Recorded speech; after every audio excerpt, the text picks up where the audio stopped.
ब्रह्मा जी ने भगवान विष्णु से कहा कि प्रभु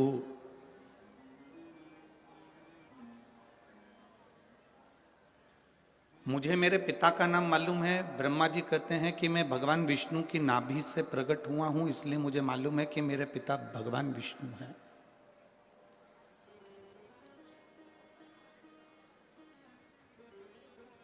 मेरे पिता भगवान विष्णु हैं, ये मैं जानता हूं। ये ब्रह्मा जी कह रहे हैं कि मुझे मेरे पिता का नाम मालूम है कि मेरे पिता भगवान विष्णु हैं, क्योंकि मैं कमल के पुष्प पर नाभि से प्रकट हुआ।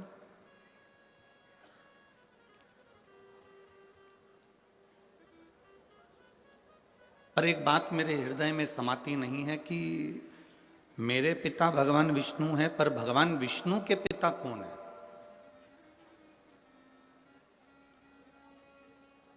भगवान नारायण के पिता का नाम मैं नहीं जानता, मेरे दादाजी का नाम मैं नहीं जानता। भगवान ब्रह्मदेव कह रहे हैं ये बात, भगवान ब्रह्मा जी कह रहे हैं। अब जैसे ब्रह्मा जी ने कहा तो भगवान विष्णु के मुख से निकल गया कि ब्रह्मा जी आप कह रहे हो कि आप अपने पिता को जानते हो पर अपने दादाजी को नहीं जानते। भगवान विष्णु के पिता कौन है ये आपको नहीं मालूम। तो स्वयं भगवान नारायण ने अपने मुख से कहा कि मेरे पिता देवाधिदेव महादेव है, वो मेरे पिता है। ये भगवान विष्णु कह रहे हैं कि मैं अपने पिता का नाम जानता हूं, मेरे पिता देवाधिदेव महादेव है।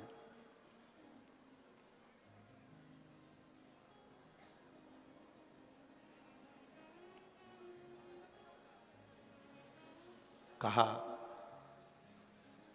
मैं आपके पिताजी का दर्शन इसी क्षण करना चाहता हूं और उनसे पूछना चाहता हूं क्या भगवान नारायण को आपने प्रकट किया?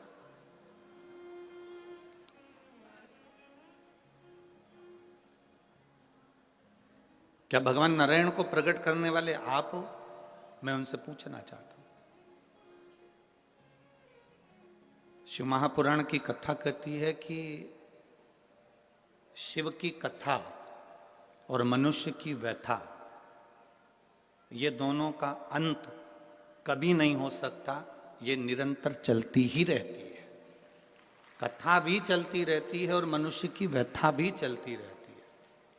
कथा भी चल रही है और व्यथा भी चल रही है। मनुष्य की व्यथा, मनुष्य की समस्याएं, मानव जीवन में जो टेंशन है, हमारे जीवन में जो व्यथाएं हैं, ये कभी समाप्त नहीं होती।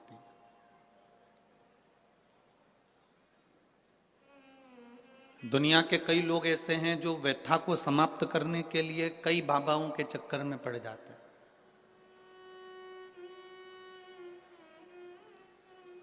ना जाने कितने कितने जगह पर आप लोग पहुंच जाते हो और वहां जाकर कह देते हो कि हमारे जीवन में ये संकट है, इसको टाल दीजिए, हमारे जीवन में ये कष्ट है, इसको मिटा दीजिए। शिव महापुराण की कथा कहती है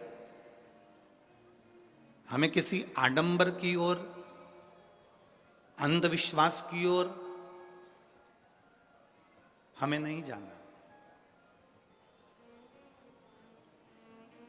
ऐसा संसार में कोई नहीं जन्मा जिसके जीवन में दुख नहीं आया।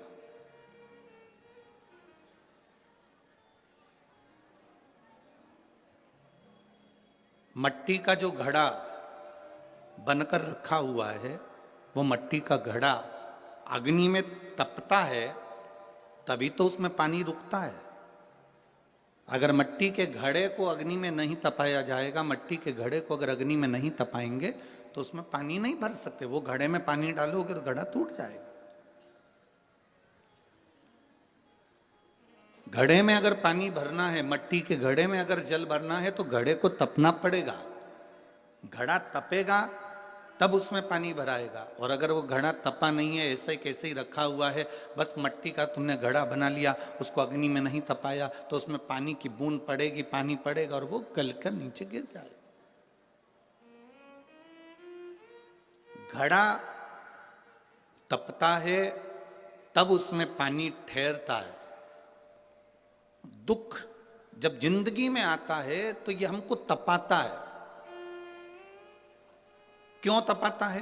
क्योंकि दुख हमको जो दिया जाता है वो हमें तपाने का काम करता है, और जब हम अच्छे से तप जाते हैं उसके बाद में जो सुख आता है तो हमारे इस मन में, बुद्धि में, चित्त में वो सुख टिक पाता है। नहीं तो अगर हम कच्चे घड़े होते तो सुख भी बिखर कर गिर जाता।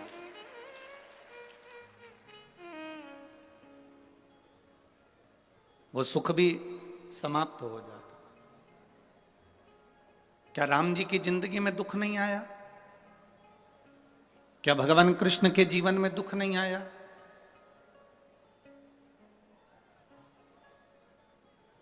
ऐसा कौन मृत्यु लोक में जन्मा, ऐसा संसार सागर में कौन जन्मा जिसके जीवन में दुख नहीं आया? परमात्मा के जीवन में भी दुख सम्मुख में आया।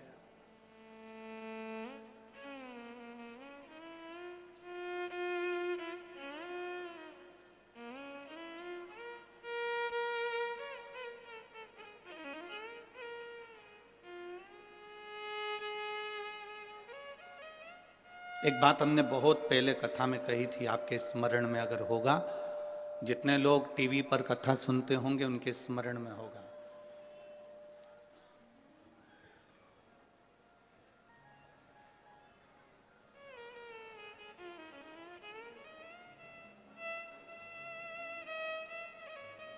कि ऐसा संसार में कोई नहीं जन्मा जिसको अपने कर्म का भोग भोगने को नहीं मिला। जो मृत्यु लोक में जन्मा है उसे अपने कर्म का भोग भोगना ही पड़ता है। बस अंतर इतना है कि सबका पेपर, जैसे परीक्षा हॉल में एग्जाम देते समय सबका पेपर, सबका जो पत्र है, पेपर है, वो अलग अलग होता है, उसी तरह हमारी जिंदगी में भी सबके एग्जाम देने का पत्र, पेपर अलग अलग होता है।